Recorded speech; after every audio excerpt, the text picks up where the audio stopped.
Alright, YouTube, this is this weekend's project. Oh buddy, it's a 1972 Monte Carlo. I'll tell you guys a story about it in a little bit. Getting ready to call the owner, just giving it a quick walk around. But yeah, this car's been sitting here too long. This car's too beautiful to be just sitting here on the side of the road. So, alright YouTube, let me call the owner and I'll fill you guys in as soon as I leave. Alright YouTube, so I'm driving the 72 Monte Carlo. I'm headed back to the shop. I guess the quick story of it is the owner bought the car for a project and realized that it was a little bit more than he was able to handle. So he took it to maybe about 3 or 4 different shops, so-called reputable shops. They put some work in on it, threw some new parts at it, but the car's still not right. He wants to use this car as a daily driver, but the car's still not right. So anyway, the car's been sitting because it's not reliable enough for him to feel comfortable using it, even though these 3 shops put work in. So, what I've done, got a little pickup. So what I've done, when I was on the way back to New York, I saw the car sitting on the side of the road, and I left the card on it. And the guy called me the same day and explained to me what the situation was. So, long story short, the car's coming to Grand 7. You know, I want everybody to know, when it comes to classic cars, your first choice should always be Grand 7. Save yourself some money. You pay in 3 or 4 shops. And a lot of people that come to the shop, oh, there's the police. So a lot of people that come to the shop, you move over. A lot of cars that come to the shop, they usually their car has gone through a couple of different shops and a couple of different mechanics before it comes to me, and I got to straighten out other people's stuff. The best thing you can do is send your car to me first, or at least second. I mean, you can go to the guy that you know first, but if he can't do it, send it to me. Every shop that says they work on classic cars lies. Most of them lie. You got to look at their clients. You got to look at them. If you go to their shop and there's no classic cars there, they're not a classic car shop. I work on everything, but 95% of what I work on is old, because that's what I like. I have a passion for it. And when you have somebody who's passionate about your car, maybe more passionate than you are about your car, then that's where you want to go. I don't want you on the side of the road. I don't want to be on the side of the road. The reason I'm driving the car is because I wanted to get a feel for it before I do the work that I'm about to do. See, I'm going to make this car reliable enough for him to be a daily driver. That's what his intent is. He wants this car to be a daily driver. So, I'm going to make it one. The car's making a lot of noise. I don't know if you guys can hear it. There's a lot of noise coming from this car. I could understand how that might make somebody nervous. But that's why I'm here, YouTube. Hopefully the world will understand that that's what my legacy is. The Grand 7 legacy is to keep classic cars on the road give you guys the best jobs for the best deals.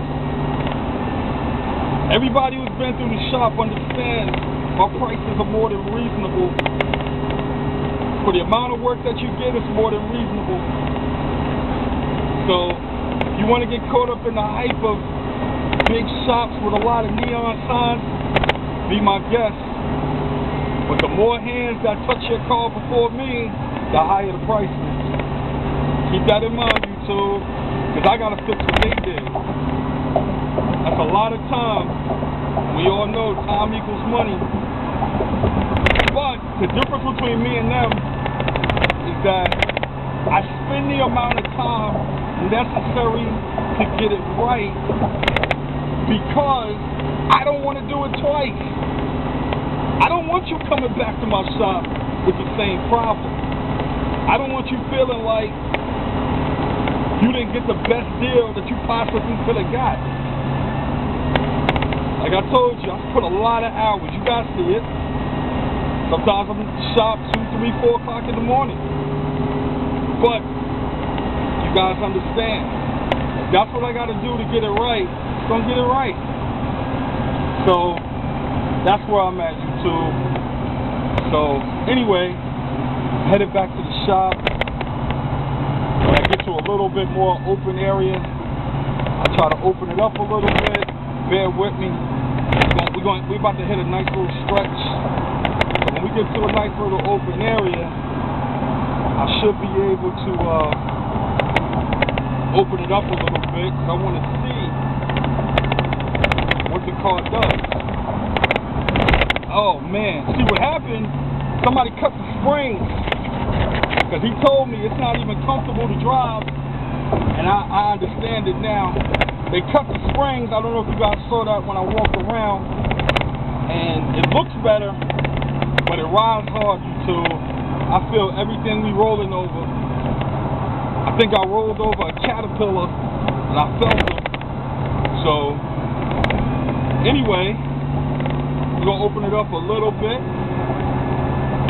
Once I open it up a little bit, then I can get a feel. And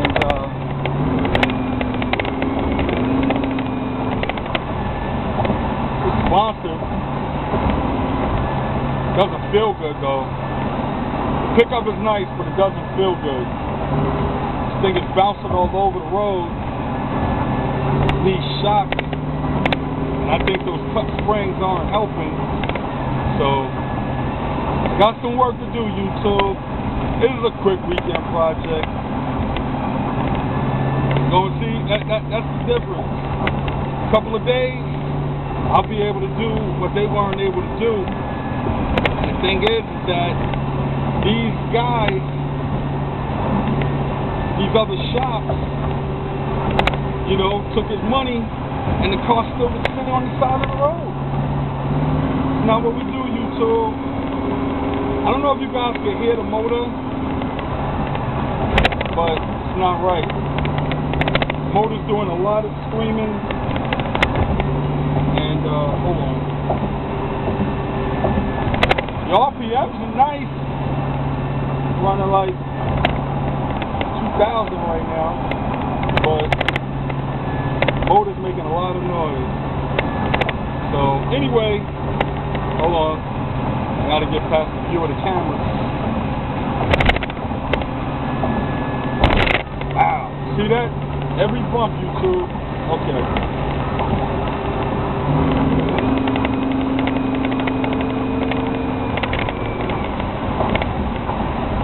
YouTube. Every bump. Oh, see, it's choking. You give it gas and it chokes. That's what it's doing. That's what I wanted to see. Step on it too hard, it chokes. So, the carburetor's not set up. You hit a bump and it wanders. I understand, Vic. I see your pain. I understand. So, alright, YouTube. I'm going to take this back to the shop. Make it reliable for them. I'll try to get another action shot in. Been talking to y'all for almost 10 minutes now. So, alright, I'll cut you guys back on. So many dirty ways. You're a dirty man. And you've been hiding your little dirt all over this here place. I know you have. Oh, here's my chance, baby, to throw some mud in your face, 'cause I'm a good house. Alright, so the Monty and I have made it back to the shop. So right now I'm just going through the parts. I'm putting my list together on what I got to do. Yeah, that's the El Camino right there. It's only taking a few days off. But I'm working on the list right now. So this is not getting a full get right package. This is getting a daily driver package. So basically I'm going to put on new springs and shocks. I'm going to install some new inner fenders, new headlights, new alternator. I'm also doing a fuel injection conversion. So you guys know with the El Camino, I took the computerized stuff out to make that car run on straight motor. This car, I'm taking the carburetor out and I'm installing EFI on it. So we'll get to that in another video. But and also a passenger mirror. So that's it. This is light work for me. This is light work. But what they did, the inner fenders are gone. I mean, you guys can see the tires on both sides. So with no inner fenders, look how small the motor looks. Because they installed electric fans. I mean, I don't know who wired it up, but the wiring is kind of a mess. And then they just got stuff hanging right here by the tire. So this is the kind of stuff that needs to be dealt with. I'm not rewiring this car right now. What I'm actually going to do is just make it safe. Because look at this. Now this is actually the positive side. So you got all this stuff going too, and it's laying right here next to the radiator. I mean, this is all a good bump. This thing could ground out. So I'm going to take care of that too. Clean this up. So they added an MSD ignition system to it.